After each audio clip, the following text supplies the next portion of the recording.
WCBI News at 10 starts now.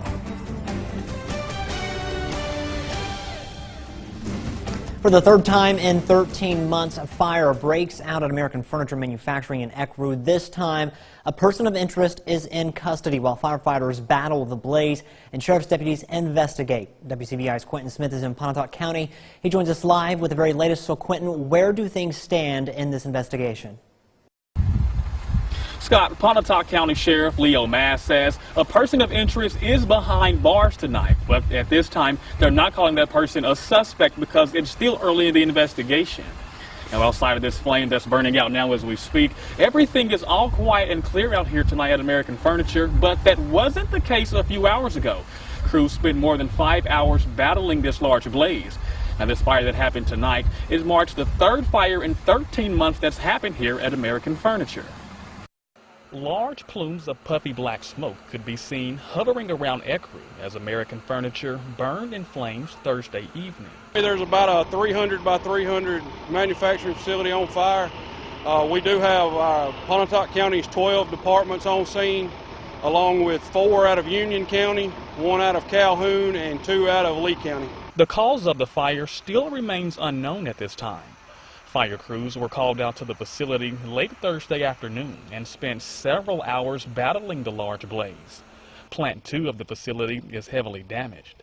Investigators say there were products inside the warehouse that also burned with the plant. No other buildings in danger at this time. Extension is not possible. It is burned. It's a complete burnout in the building now. We are fixing to go in and clear out the hot spots. As fire crews worked to put out the flames, they had to rely on outside sources to bring in water to help them douse the massive blaze. Sure, we do have another extensive shuttle operation underway. We are having to go to the city of Ecru to get water, and also the city of Pontotoc. Now, no injuries were reported in today's fire, but again, a person of interest is in jail tonight. If you have any information on today's fire, you're asked to contact the Pontotoc County Sheriff's Office. We're live in Ecru tonight. Quentin Smith, WCBI News. All right, thank you very much, Quentin. In other news tonight, there's only one bill left in play this session that could net a pay raise for Mississippi teachers. But educators say when you do the math, it won't even be noticed in their bank accounts. Courtney Jackson has the very latest. These Valentine's Day messages may look festive, but they were delivered with a serious message from educators on what they think of the $1,000 over 2-year raise. We think that the one in the Senate is a real slap in the face, and we are not happy with that suggestion of that pay raise. We don't consider that actually a pay raise. The Senate passed the teacher pay raise bill yesterday, and if you ask the education chairman, it's a step in the right direction. It's $50 million, and that's better than nothing. And it is $1,000. We're raising the starting salary of a teacher with a bachelor's degree to $35,390. I know that the legislature will continue to work towards raising that salary so we're competitive, but we're moving in the right direction. But what exactly does it mean for teachers' pocketbooks? $1,000 for the next 2 years, $500 each year, $9.62 a week, which amounts to $1.37 a day. Is that a pay raise? No, it is not. It's a disgrace. Senators attempted to boost the amount of the raise but weren't successful. But they thought there would be another shot in the House bill that ended up not surviving deadline day. $3,500 across the board teacher pay raise, and then step increases for teachers with 3 to 24 years, they would get a 2% increase in addition to that, and teachers with 25 to 35 years would get a 5% increase, because we think that's a meaningful pay raise. The Senate bill will now move to the House, where members plan to try and boost the amount. Either way, educators say they want meaningful changes that will put an end to the teacher pay fight once and for all. We are ready to sit with them and discuss what we think teachers in Mississippi deserve. Courtney Jackson, WCBI News. Time now to toss things over to Chief Meteorologist Keith Gibson with a first look at our forecast. Hey there, Keith. Scott, a pretty nice sunset here across our area with some of those clouds moving on through. Just a little peek at the sun at the right time with the A little burst of color we had out there. We've thinned out those clouds a little bit. They'll fill back in later tonight. Notice that blue line right there. That is a cold front headed our way. It will come on in later tonight and stall out tomorrow. Temperatures right now in the 50s, maybe a few more degrees for lows tonight, but that's really about it. We're advertising 60s across a good chunk of the area tomorrow, but I mentioned the front. It will come on in. The northern areas may be cooler, and there will be a chance for some showers tomorrow. More details on that in just a few minutes. We'll ask any veteran and they'll tell you there's a sense of pride that comes with putting on their uniform every time. But for some who served, there's a source of pain in the fabric of every stitch. This Black History Month, we spoke to some soldiers who fought their country during a time when it wasn't fighting for them. Here's Renee Skinner. I'm gonna make it. The law got me, and the level of hate, I just keep pushing on. I decided that I'm going to go in and make the best out of it. That's been my attitude in life always. Both attitudes fit for a soldier. Private John Brown and Command Sergeant Major Johnny Johnson carried these mindsets with them as young men, not realizing their lives would one day depend on it during a difficult time in our nation's history. I spent 30 years, 9 months, 12 days. The very day Martin Luther King was murdered was my first day in the Army.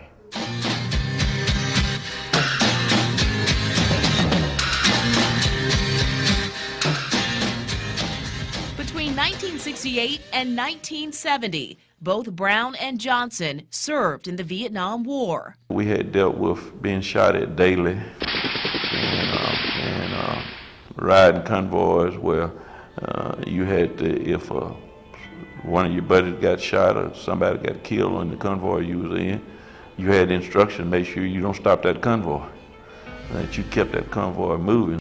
For 8 months, Johnson, the young man in the photo with his fist in the air, rode convoys, carrying supplies on the ground, never knowing when the enemy would strike. All along the way, we was attacked, and my job was, when I first arrived there, was to man the M16 machine gun. If I saw someone stick their head up, it was my job to make them put it down. Brown also fought on the ground in the 1st Cavalry, assigned as a combat infantryman. I walked around in Vietnam with an M16 looking for people to take out. That's what I did. I even walked point. That's the very first man that's out front of everybody else. What happens next? Some would consider a miracle. Brown was shot August 5th, 1969, 3 times in the chest. A chopper soon came to his rescue. They got me about halfway up, and the enemy started shooting at the chopper and me, and the chopper took off with me dangling under the chopper for a good little while, and then they pulled me on in. While the battle was raging in Vietnam, another battle was being fought. Philadelphia, Mississippi, you have to realize that it was some terrible times in the United States. People protesting against the Vietnam War, Martin Luther King marching and protesting. Boys was killed in Philadelphia, Mississippi because of the fact that people were trying to register down there. Both soldiers fighting for America's freedom, while freedom fighters were on the front lines, at home. It was quite shameful. You know, here we are fighting a war for this country, and we being called a and and the whole 9 yards, everything, and spit on, and it was a double standard for us, particularly, being that we was Americans too. A realization and pain that pierced many. At night, I would hear him back there saying, "We're gonna get you, nigga." This is a photo of retired Command Sergeant Major Chris Taylor, an M1 tank driver in 1970. I was on Black Kid in headquarters tank section, so I used to say, well, y'all come on. I guarantee you, somebody ain't gonna make it. For Taylor, Brown, and Johnson, and so many countless others, determination is something that's skin deep. In my mind, nothing gonna stop me. No matter the shade. If you work hard at any job you go in, I'm confident that you'll overcome all the racism, you'll overcome anything that you're dealing with. Or color.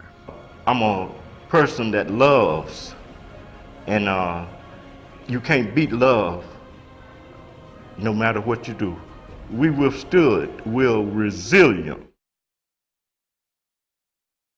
Very powerful words there. Well, while African Americans made up 10% of the combat forces in Vietnam, they accounted for nearly 13% of those killed in action.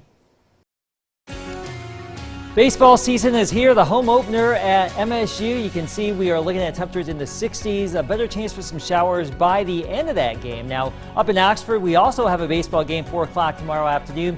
Temperatures will be a little bit cooler. We're thinking mainly 50s with a slightly better chance for some showers throughout the course of the game. Probably not a washout here. Your weekend forecast is next. Stay tuned. Your WCBI First Alert AccuWeather forecast with Chief Meteorologist Keith Gibson. Clouds moving on through our area today. Columbus, Tupelo, Vernon, Durham's Pharmacy, Louisville, Mississippi. High cirrus clouds, a little bit of sunshine in there. Upper 50s, low 60s for highs. But we thinned out some of those clouds right now. They'll build back in tonight as that cold front comes on in. There's a lot of energy back to the west. We've had some record-setting rains in Southern California today. I was looking at one observation out here today. Over 10 inches, the wettest day ever. Forget what it was in Southern California, but very, very wet. You can see that moisture coming our way. And let's just recap 2018, shall we? The tornado summary in Mississippi. Again, 59 total tornadoes, 95% weak, 1 fatality, 5 injuries. In Alabama, we had 46 tornadoes, 89% weak. So the majority of the tornadoes last year were of the weaker variety, and that usually gives us lower fatality numbers and injury numbers. And that's what we had, but it only takes one storm. Always be prepared. Next week is severe weather preparedness week, and we're just talking about this to make sure everybody stays alert as we get into our busy season here. 50s to start out on Friday. We should get back into the 60s. A lot of cloud cover around here. Along and south of 82, a shot at some mid to upper 60s. Farther north, though, we may be struggling into the middle 50s as that front comes on in, but there will be a chance for some showers around the region. The better odds in that will be during the second half of the day, although we can't rule out a few spotty showers initially in the morning, but as we get into the afternoon and evening right here, a better chance for a little bit of rain. As we get into your Saturday, rain chances decrease a little bit, but then they go back up as we get into the end of the weekend and early next week, and especially next week, Tuesday and Wednesday. Could be rather wet around here as we get this big southwesterly flow pattern to develop, and that usually gives rise to some wet weather, and that is what we're likely going to have, maybe several inches of rain as we get into next week. Here's your AccuWeather 7-day forecast. Temperatures mainly in the 60s and then some 50s. Up and down we go. Lows into the 40s and 50s. Better rain chances as we get into your next week. There's your forecast. More of the show after the break. Welcome back, everyone. Nearly 5 million Americans are living with congestive heart failure, but there are things you can do to improve symptoms. In tonight's Health Talk with Baptist, we look at treatment options for the condition. Hi, I'm Dr. Julius Cato, invasive cardiologist and part of the cardiology team at the Baptist Memorial Golden Triangle. Tonight, I'll talk to you about the treatment options for congestive heart failure. Heart failure caused by damage to the heart that has developed over time can be cured, but it can be treated, quite often with strategies to improve symptoms. Successful treatment depends on your willingness and participation in managing the condition. Your treatment plan may include lifestyle changes such as maintaining or losing weight, tracking your daily fluid intake, avoiding or limiting alcohol and caffeine, quitting smoking, eating a healthy diet, following a regular exercise routine, managing stress, monitoring your blood pressure, and getting adequate rest. Also, prevent lung infections by getting your flu and pneumonia vaccinations. Other treatment options may include medications, devices and surgical procedures, ongoing care. People with mild to moderate heart failure often can lead nearly normal lives as a result of changes recommended by your doctor. It takes a team to manage heart failure, and you are the key player. Your cardiologist will prescribe your medications and manage other medical problems. Other team members include nurses, dietitians, pharmacists, exercise specialists, and social workers who will also lend a hand. But it's up to you to take your medicine, change your diet, live a healthy lifestyle, keep follow-up appointments, and be an active member of the team. Join us next time for Health Talk with Baptist. Mail your topic suggestions to healthtalk@wcbi.com. Health Talk has been brought to you by Baptist Memorial Hospital Golden Triangle. The Bulldogs would need all the magic from the hump to get past Missouri, but would it be enough? The highlights from Starkville next in sports. WCBI Sports with Tom Ebel. Since Missouri joined the SEC, Hail State Hoops has owned the Tigers, winning 7 out of 8. But it's been closer than just the numbers. 6 out of 8 of those have been decided by only single digits. The Bulldogs looking to stay perfect in SEC play, taking on the Tigers. They would need all of it in this one. Off the opening tip, design tip, Tara McCowan to Jordan Danbury. Really quick too, about as quick as you can get. Bulldogs up early, but close ball game in the first.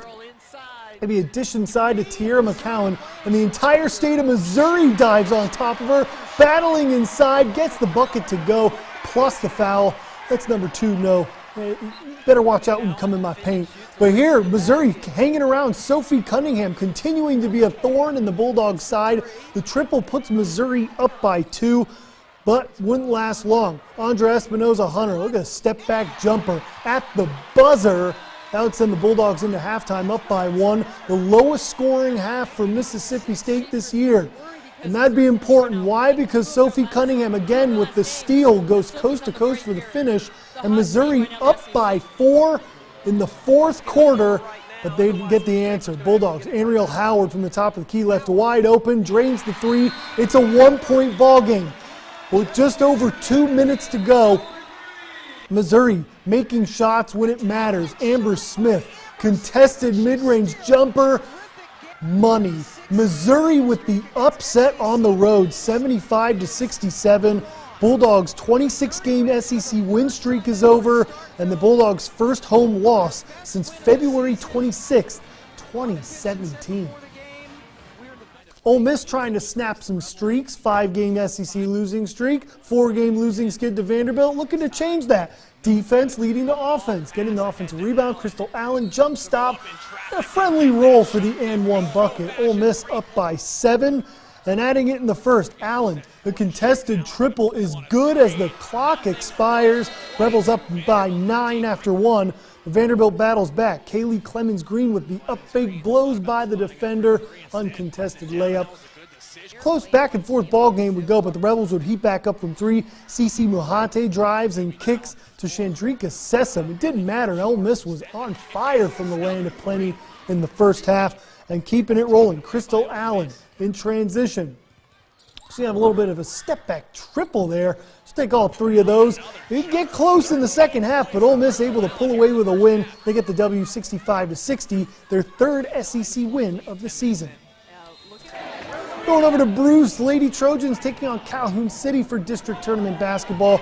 Wildcats up big in the second. They would keep it rolling that way. Real nice connection there. Puts Calhoun City up by almost 40. Later in the quarter, Wildcats make the triple, bank open on a Thursday afternoon. Calhoun City goes on to win big, 79-35 over Bruce. Over to Okolona. Smithville taking on Holka. Great ball game. Second quarter we go. Mason Blair, handoff to Brian Coxey, who attacks the rim, makes the layup. So Smithville rolling here early on. Now in the third quarter, Seminoles break the press. Jamarcus Walton for the and-1 bucket. Smithville up 17, but Holka would almost battle back. Jay Simon outlet to Deshaun Berry. Euro step, smooth finish for 2, but Smithville hangs on to win 78-70. Girls hoops in Okolona. Holka, TCPS. First quarter for the Lady Eagles. Ainsley Hale finds Sophie Harrison. Head fake, no dandruff onions. TCPS takes the early lead, but Holka coming to play. Navia Moore hits Ashanti Cunningham on the inbounds triple, but TCPS gets the W 46-33. Ingomar taking on Strayhorn in Noose at Newsite. Falcons up by 14 here. Clayton Stanford inside. Battle gets the jump hook to go. Ingomar with the win, 77-59 over Strayhorn. And then on the ladies' side, Newsite facing Baldwin. Newsite came out smoking out of the gate. Macy Chambers getting it started with the triple. And stay that way. Get close, but Newside gets the win 62-58. We'll have all these highlights coming up on Sunrise and on our website at WCBI Sports. But from earlier today, Nanawaya and Hamilton, the Lady Lions getting the win in this one, 55-20. They'll advance the district championship. And that'll just about do it. Again, we'll recap all these highlights and scores on our website at WCBI.com as well as on Sunrise tomorrow morning. That's it for sports. Last look at your weather is next. Some showers possible tomorrow. I think the best rain chance though is going to be during the afternoon and evening. Saturday, probably not as wet, a little bit cooler, 50s. 60s return Sunday. Rain chances perk back up also into next week too. We've got some 50s, some rain around here, maybe a few storms too, maybe some heavy rain as well. So not a lot of sun really over the next 7. I think I said this at 9. I vote we cancel next week. At least the work part of it if it's going to rain. Wouldn't that be nice? It would. We'll be here though. All right. Thanks, Keith. Thanks for watching, everyone. We'll see you tomorrow.